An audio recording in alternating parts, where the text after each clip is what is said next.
Hello बच्चों, you are welcome in future study point. और आज आप पढ़ने जा रहे हैं यहाँ पे सैम्पल क्वेश्चन पेपर। यह है बेसिक मैथमेटिक्स क्लास 10 सेशन 2024-25। तो सेक्शन ए सेक्शन बी हम पहले करा चुके हैं। डिस्क्रिप्शन बॉक्स में लिंक दे रखा, वहाँ से आप स्टडी कर सकते हैं। तो आज कराने जा रहे हैं सेक्शन सी। और सेक्शन सी में बच्चों हैं 6 क्वेश्चन, जिसमें प्रत्येक क्वेश्चन 3 मार्क्स का है। तो क्वेश्चन नंबर 26 है, prove that √5 is an irrational number. तो ऐसा कोई भी क्वेश्चन हो, जैसे √2 भी आ सकता है एग्जाम में, √3 आ सकता है, √7 आ सकता है, √11 आ सकता है, कुछ भी आ सकता है। तो सारे क्वेश्चन आपको एक जैसे इसी तरीके से करने हैं जैसे हम कराने जा रहे हैं यहाँ पे।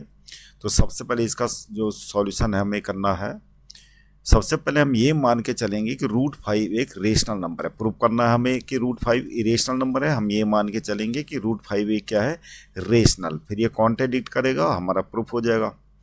तो हम लिखेंगे let √5 is a rational number. अगर √5 रेशनल नंबर है तो √5 को हम क्या लिख सकते हैं, P/Q की फॉर्म में लिख सकते हैं। तो A/B लिख लेते हैं, जहाँ पे where A and B are coprime number. और बच्चों, को प्राइम नंबर क्या होता है, जिनमें कोई कॉमन फैक्टर नहीं होता। जैसे कि 2 एंड 5, इनमें कॉमन नहीं है, 1 के अलावा कोई कॉमन नहीं है। 3 एंड 4, इनमें कोई कॉमन फैक्टर नहीं है। तो ये सब क्या है, को प्राइम नंबर है। तो और दूसरी चीज़ है कि b should not be equal to 0। ये रेशनल नंबर की डेफिनेशन है। तो b को इधर ले आते हैं, b√5 इक्वल टू क्या हो जाएगा, a। अब स्क्वायरिंग बोथ साइड्स तो क्या हो जाएगा, 5b² इक्वल टू a²। और यहाँ पर लिख लेंगे कि 5 is A factor of a²। ये इक्वेशन नंबर 1 है। और यहाँ पर ये दिखा रहा है कि 5 क्या है, a² का फैक्टर है। अगर 5 a² का फैक्टर है तो 5 का भी होगा। तो 5 will also be A factor of a। और अगर a का फैक्टर है तो हम क्या लिख सकते हैं, a इक्वल टू 5c लिख सकते हैं, where c is another positive integer.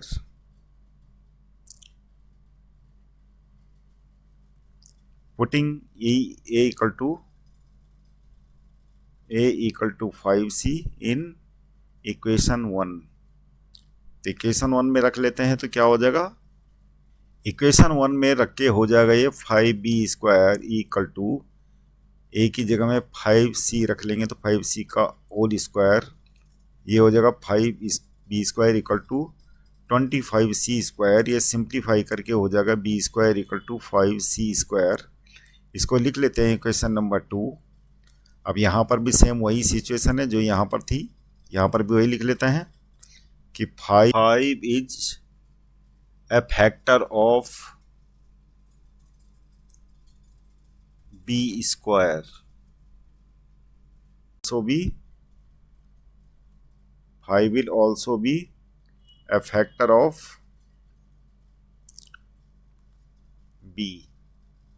अब इसको लिख लेते हैं, ये इक्वेशन नंबर 2 है। अब यहाँ पर से from equation number 1 and equation number 2 shows that a and b can't be को प्राइम नंबर। हम क्या मान के चले थे, के एंड बी को प्राइम नंबर है। Therefore √5 cannot be a rational number। Rational number can be rational number नहीं हो सकता, क्योंकि हमने जो फैक्ट सपोज करा था तो वो ट्रू नहीं निकला। तो √5 can not be A rational number, और लिख लेंगे देयरफॉर √5 विल बी, अब रेशनल नहीं है तो क्या होगा, इरेशनल होगा। Therefore √5 will be an irrational number. तो ये हमारा प्रूफ हो गया। Question number 27A, find the ratio in which the y axis divides the line segment joining the points 4, -5 and -1, 2। Also find the point of intersection. तो हमारे मान लिया ये दो क्या है, लाइन सेगमेंट है 4, -5, -1, 2, और यहाँ पर क्या है, y एक्सिस है और x एक्सिस। यहाँ पर हमने मानना है कोई पॉइंट y एक्सिस में, और y एक्सिस में कोई पॉइंट होगा तो कैसे मानेंगे उसको, x कोऑर्डिनेट क्या होगा 0, और ये पॉइंट को हम लेट कर लेते हैं। तो यहाँ पर point of intersection, let the coordinate 0, y divides the line segment joining 4, -5 and -1, 2 in k/1। तो k/1 में बांटता है मान लिया। अब हमारा क्या है, सेक्शन फॉर्मूला क्या होता है, x = kx2 + x1 अपॉन में k+1, और y कोऑर्डिनेट है ky2 + y1 अपॉन k+1। अब यहाँ पर x कोऑर्डिनेट हमें क्योंकि दे रखा है 0, तो यहाँ से हमारा रेशियो निकल आएगा। हमें ये निकालना, फाइंड द रेशियो। तो x = हमारा क्या है 0, kx2, x2 हमारा ये -1 मान लेते हैं, प्लस x1 क्या है 4 अपॉन में k+1। k+1 इधर आ जाएगा तो क्या हो गया, ये 0 हो जाएगा, तो हमारा क्या आ जाएगा -k+4 = 0। तो यहाँ पर k = हमारा क्या आ गया 4। तो इसका मतलब क्या है 4/1। तो k का मतलब क्या है, इसके अपॉन में क्या होगा 1, तो 4/1, यानी ये जो कोऑर्डिनेट है ये किस में, y axis will divide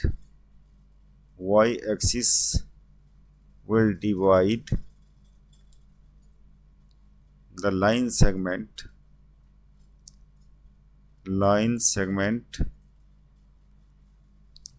in the ratio of 4/1। ये आंसर आ गया। Also find the point of intersection. अब ये जो है k = 4 हम इसमें रख लेते हैं, तो यहाँ से हमारे y कोऑर्डिनेट आ जाएगा, k मतलब 4, y2 कितना -2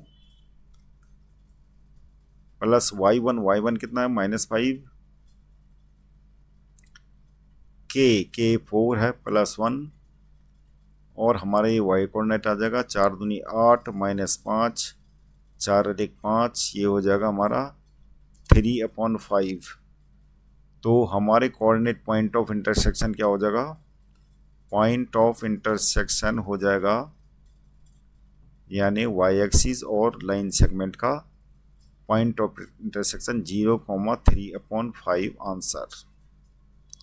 तो ये दो आंसर आ गए हमारे। अब है question number 27B, line 4x + y = 4 divide the line segment joining the points -2, -1 and 3, 5 in the certain ratio, find the ratio. तो यहाँ पर कोई लाइन सेगमेंट है, मान लिया लाइन सेगमेंट ऐसा है -2, -1, और यहाँ पर है 3, 5। अब ये लाइन सेगमेंट है और यहाँ पर कोई लाइन है, इस लाइन का नाम क्या है 4x + y = 4, और हम ये लेट कर लेते हैं कि ये क्या है A, B, यानी इस लाइन का और लाइन सेगमेंट ये जो है इसका जो पॉइंट ऑफ इंटरसेक्शन ए और कॉमा बी मान लिया हमने। अब हम यहाँ पे सेक्शन फार्मूला अप्लाई करते हैं। सेक्शन फार्मूला क्या होता है? सेक्शन फार्मूला होता है x इक्वल टू के x two plus x one upon में k plus one, y coordinate होता है के वाई टू प्लस में वाई वन अपॉन में k प्लस वन। तो यहाँ पर x कोऑर्डिनेट क्या है? यहाँ पर a है, पॉइंट ऑफ इंटरसेक्शन। तो k मल्टी एक्स टू मान लेते हैं, ये 3 प्लस एक्स वन हो गया -2 अपॉन में k प्लस वन,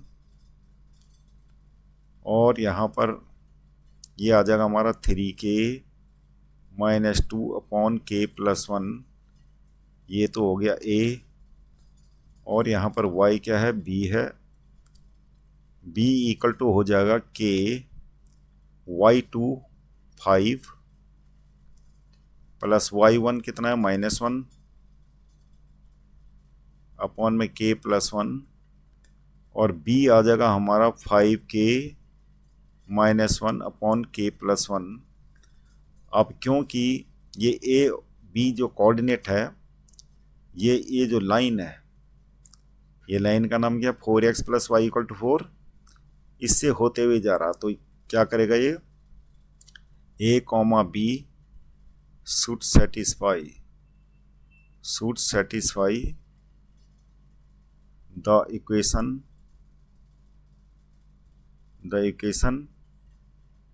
क्या है? Equation 4x plus y equal to 4। क्योंकि इस लाइन से होते हुए जा रहा है तो ये इसको सेटिस्फाई करेगा। तो हम लिख लेते हैं 4 मल्टी एक्स, या x और y की जगह में a और b की वैल्यू रख लेते हैं। तो x की जगह में रख देते हैं 3k -2 upon k plus one, और प्लस में y कितना है? 5k -1 upon k plus one, और equal to 4। k plus one से मल्टीप्लाई कर लेंगे तो ये 4 से क्या हो जाएगा? 4 3 जा 12k -4 2 जा 8, 5k -1, और 4 को k प्लस वन से मल्टीप्लाई करके क्या आ जाएगा? 4k प्लस 4, k को एक इकट्ठा ले लेते हैं, 12k plus 5k 17k -4k, ये -9 इक्वल टू 4, और ये हो जाएगा 13k, इधर हो जाएगा 13। तो k इक्वल टू हमारा कितना आ गया? 1। तो इसका मतलब ये जो लाइन है 4x plus y, the line 4x plus y equal to 4 will divide the line segment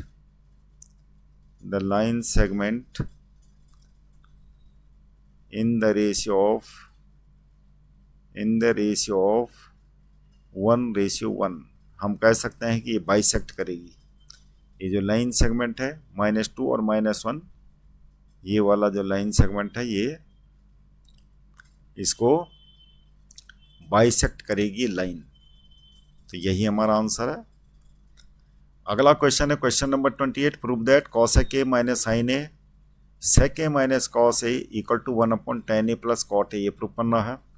तो हम साइन कॉस में चेंज कर लेते हैं LHS को। तो LHS हमारी क्या है? LHS है cosec a minus sine a upon में ओ मल्टीप्लाई में sec a minus cos a। तो ये हो जाएगा 1/sin a। साइन ए को साइन ए रहने देते हैं, और sec a को लिखते हैं 1/cos a minus cos a। यहाँ पर हो जाएगा साइन ए, ये हो जाएगा हमारा 1 माइनस साइन स्क्वायर ए, और इधर भी आ जाएगा 1 माइनस कॉस स्क्वायर ए अपॉन में cos a, और ऊपर 1 माइनस साइन स्क्वायर ए कितना होता है? cos स्क्वायर ए, और ये हो जाएगा sign square A upon sine A cos a, ये कैंसिल हो जाएगा तो हमारा क्या आ गया, साइन ए कॉस ए। हालांकि आप RHS में इसको भी सिंप्लीफाई कर सकते हैं तो साइन ए कॉस ए ही आ जाएगा, लेकिन अगर सपोज करो LHS को लेके चलना है तो हम क्या करेंगे, 1 के अपॉन में tan a plus cot a लिखा है तो हम क्या करेंगे, इसको tan a plus cot a denominator में रख दिया और न्यूमरेटर में इसको मल्टीप्लाई कर दिया tan a plus cot a. और अब जो हमें लाना है इसको 1 अपॉन, इसको सेपरेट लग लेते हैं, 1 upon tan a plus cot a, ये तो हमें लाना ही था। और इसको सिंप्लीफाई कर लेते हैं जो ऊपर बचा है, तो इसको सिंप्लीफाई कर लेते हैं, साइन ए कॉस ए और क्या है ब्रैकेट में tan a plus cot A. तो sine A cos A tan a plus cot A को सिंप्लीफाई करके क्या हो जाएगा, ये तो हो गया, इसको सेपरेट रख देना हमने, tan a प्लस कॉट ए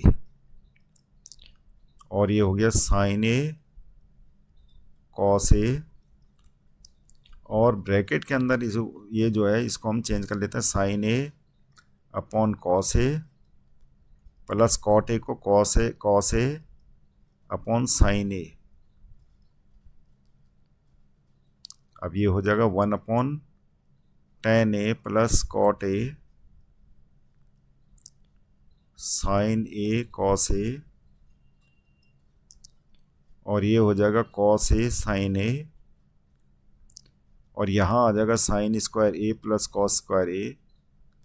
अब ये क्या होता है, 1 होता है और ये कट जाएगा इससे, और ये sine square a plus cos square a तो क्या आ गया हमारा, 1 upon tan a plus cot a proof हो गया,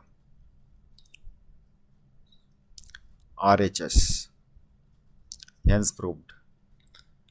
अगला क्वेश्चन है, find the mean using the step deviation method. तो हमने मीन निकालना, हमें क्लास दे रखी है, तो क्लास हो गई 0 to 10, 10 to 20, 20 to 30, 30 to 40, 40 to 50। Frequency हमें दे रखी है 6, 10, 15, 9, 10।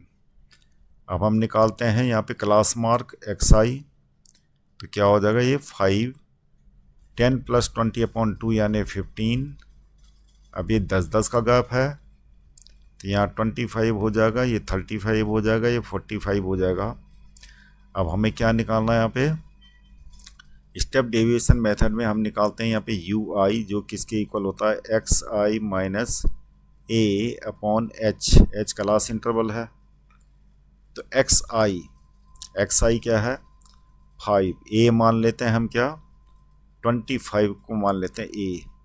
तो 5 माइनस 25 कितना होता है, 5 माइनस 25 होता है -10, -10 अपॉन H कितना होगा 10 माइनस 0 यानी 10, तो ये हो जाएगा हमारा -2 और हो जाएगा 15 माइनस 25 कितना होता है -10 डिवाइडेड बाई 10, तो क्या हो जाएगा -1 और ये हो जाएगा हमारा 25 माइनस 2 यानी 0 और 35 माइनस 25 यानी 10 डिवाइडेड बाई 10 कितना 1, 45 माइनस 25 यानी 20 डिवाइडेड बाई 10 तो कितना हो जाएगा 2।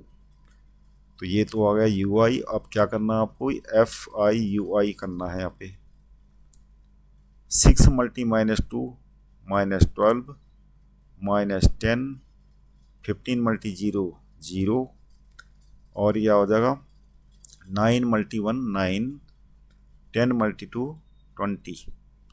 अब हमें यहाँ पे ऐड कर लेना है सिग्मा FIUI, ये कितना हो जाएगा 20 प्लस 9 29 हो जाएगा और ये माइनस का 22 हो जाएगा, तो कितना आ गया 7। और सिग्मा F कितना है 10 और 9 19, 19 और 15 34 और 10 44 और 6 50, तो ये 50 हो गया सिग्मा F। अब फॉर्मूला क्या होता है मीन का, एक्स आई इक्वल टू होता है A plus sigma F I U I upon में sigma F I multiply H. तो ए हमारा 25 है प्लस ये sigma F I U I कितना हो जाएगा 7 मल्टी एच यानी कितना, एच कितना है 30 माइनस 20 यानी 10 अपॉन सिग्मा एफ आई 50। ये 10 से 5 कट गया, 5 से 7 को डिवाइड करेंगे तो कितना हो गया 5 एकम 5, 5 को 20 तो कितना हो गया है 26.4। तो ये आंसर आ गया 26.4 हमारा क्या हो जाएगा मीन आ गया आंसर। अगला क्वेश्चन है 30A। In the given figure P A and P B are tangent to a circle central at O, prove that O P bisects angle A P O. तो P ओ मतलब ये bisect करता है किसको, angle A P B को, इस angle को, मतलब ये एंगल है, ये एंगल हमें प्रूव करना है। तो क्या होगा, हम ट्रायंगल को कंसिडर करेंगे in triangle A O P and triangle B P O या बी ओ पी। तो बी ओ पी में क्या देखते हैं, यहाँ पर दो टेंजेंट्स तो इक्वल होती हैं, A P equal to B P, bracket में कहें tangents drawn from external point to the circle are equal. ये तो हो गया A P equal to B P, tangents equal होती हैं एक्सटर्नल पॉइंट से ड्रॉ की हुई। और दूसरा क्या है angle P A O, angle P A O equal to होगा angle P A O equal to होगा एंगल पी बी ओ। और क्या लिखेंगे यहाँ पर, ये क्या होगा 90 डिग्री, ब्रैकेट में लिखेंगे हम radius is perpendicular to tangent at the point of contact,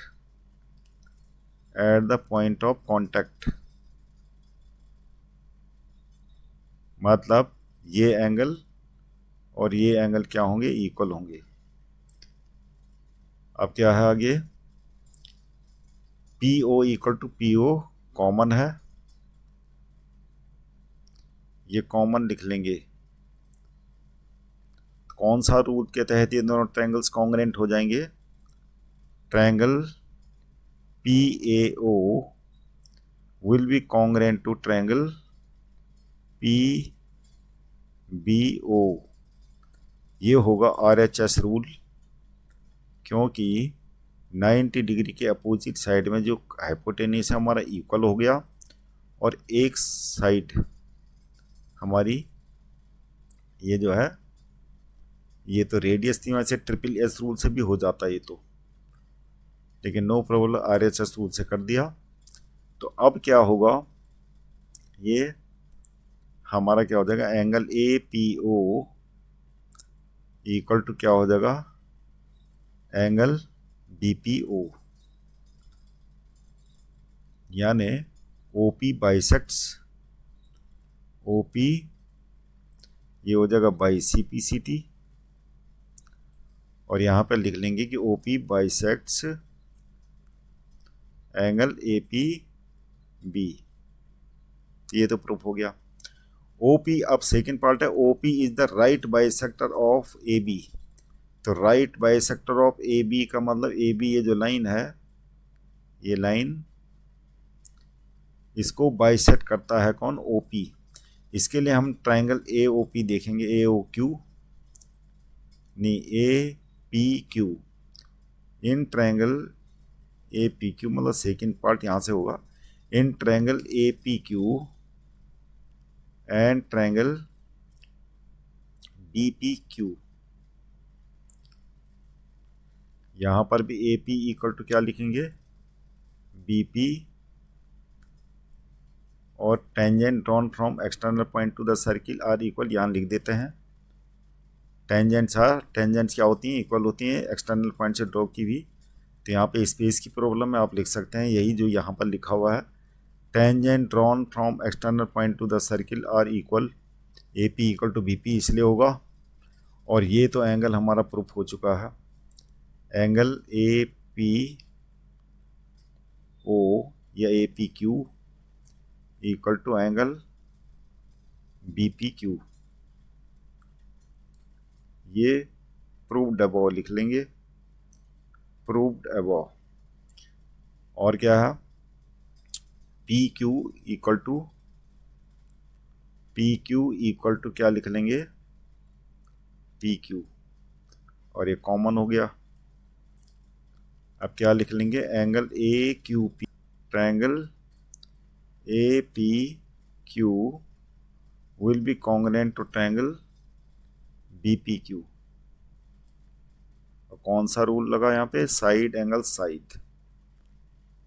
अब लिखेंगे angle A Q P equal to angle B Q P by C P C T, और दोनों का सम क्या हो जाएगा, angle A Q P plus angle B Q C equal to क्या लिख लेंगे, 180 डिग्री। दोनों का सम क्या होगा, 180। अब क्योंकि दोनों इक्वल हैं तो इसको यहाँ पर लिख लेते हैं, यहाँ पर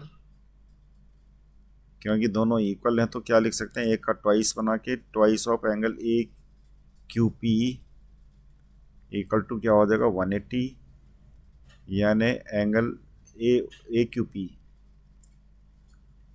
एंगल ए क्यू पी क्या हो जाएगा, 90 डिग्री। तो इसका मतलब ये 90 डिग्री हो गया, हमारा प्रूफ हो गया कि O P is the right bisector of, और क्योंकि ए क्यू इक्वल टू क्या हो जाएगा, A Q equal to B Q, ये भी by C P C T हो जाएगा क्योंकि हमें प्रूफ कर चुके हैं। अब लिखेंगे कि जो ओ पी है, O P will be right bisector of A B, ये प्रूफ हो गया।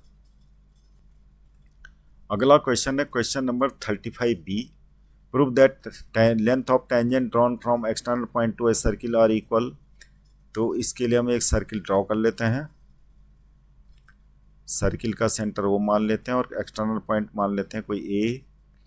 अब हमें प्रूव करना है कि दोनों टेंजेंट्स क्या होती हैं, इक्वल होती हैं, और एक कॉन्टैक्ट पॉइंट है बी और दूसरा कॉन्टैक्ट पॉइंट है सी, और यहाँ पर ये ओ हो गया। तो यहाँ पर हमें प्रूव करना है A B equal to A C. To proof A B equal to A C prove करना है, तो यहाँ पर हमारा ये लाइन ड्रॉ कर लेते हैं ए से ओ, और यहाँ पर प्रूफ में लिख लेते हैं, सीधे डायरेक्ट कर लेते हैं, in triangle A O B and triangle A O C, A O equal to A O क्या है, कॉमन है,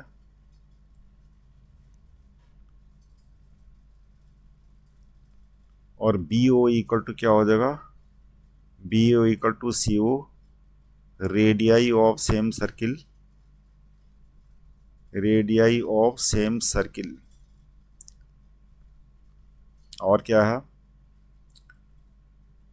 angle A B O, angle A B O equal to क्या होता है, एंगल ए सी ओ, क्या होता है ये, 90 डिग्री, यानी tangents always perpendicular to radius at the point of contact, at the point of contact। तो क्या होगा, ये 90 डिग्री है, अपोजिट में हाइपोटेनिस है और एक साइड इक्वल है ट्रायंगल की, तो क्या होगा, आरएचआर रूल से दोनों ट्रायंगल्स कॉन्ग्रुएंट हो जाएंगे। तो triangle A O B will be congruent to triangle ACO, AOB, AOC, ये दोनों कॉन्ग्रेंट हो जाएंगे RHS रूल से।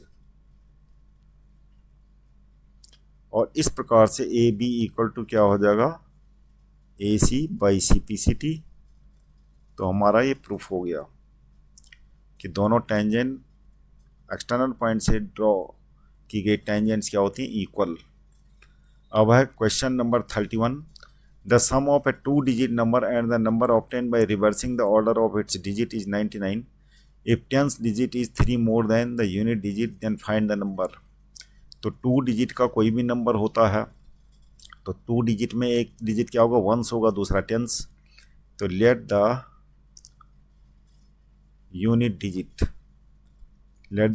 Digit is equal to x लिख लेते हैं एंड 10th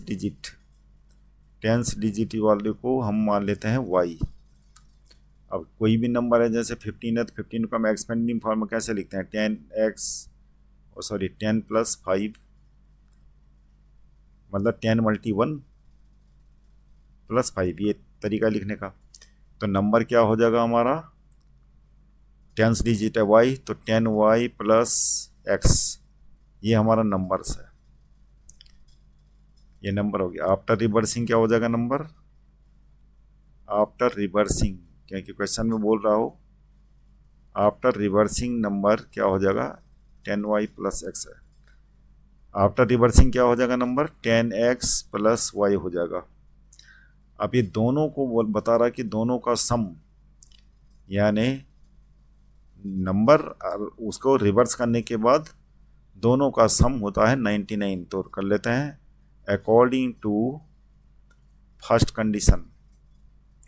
तो फर्स्ट कंडीशन में जो बता रहा है 10y plus x plus 10x plus y equal to 99 होता है, तो कितना हो गया, 11x plus 11y equal to 99, जो हो जाएगा x plus y equal to 9, equation number 1। उसके बाद ये बता रहा है कि 10th digit is 3 more than the unit digit. तो 10th डिजिट यानी y according to second condition, तो अकॉर्डिंग टू सेकेंड कंडीशन हो जाएगा कि जो 10th डिजिट है यानी y, वो यूनिट डिजिट से कितना ज़्यादा है, 3 ज़्यादा है। यूनिट डिजिट हमारा ये है 3 ज़्यादा, तो ये हो जाएगा हमारा x minus y equal to -3, equation number 2। अब इक्वेशन नंबर 1 को इक्वेशन नंबर 2 के साथ ऐड कर लेंगे, यानी एडिंग इक्वेशन 1 एंड इक्वेशन 2, दोनों को ऐड करने पे क्या होगा, y एलिमिनेट हो जाएगा, तो क्या हो जाएगा 2x इक्वल टू 6।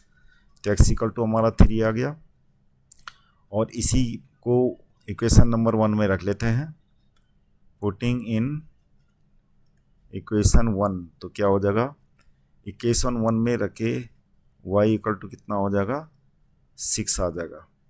तो हमारा रिक्वायर्ड नंबर यानी फाइंड द नंबर, तो रिक्वायर्ड नंबर क्या हो जाएगा, रिक्वायर्ड नंबर हमने क्या मान रखा है, 10x, कौन सा मान रखा है, 10y प्लस x।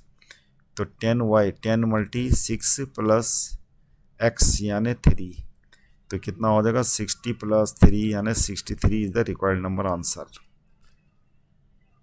तो बच्चों इस सैम्पल पेपर का नेक्स्ट पार्ट देखने के लिए चैनल को सब्सक्राइब कीजिएगा, लाइक कीजिएगा और शेयर कीजिएगा। Thank you very much for seeing this video.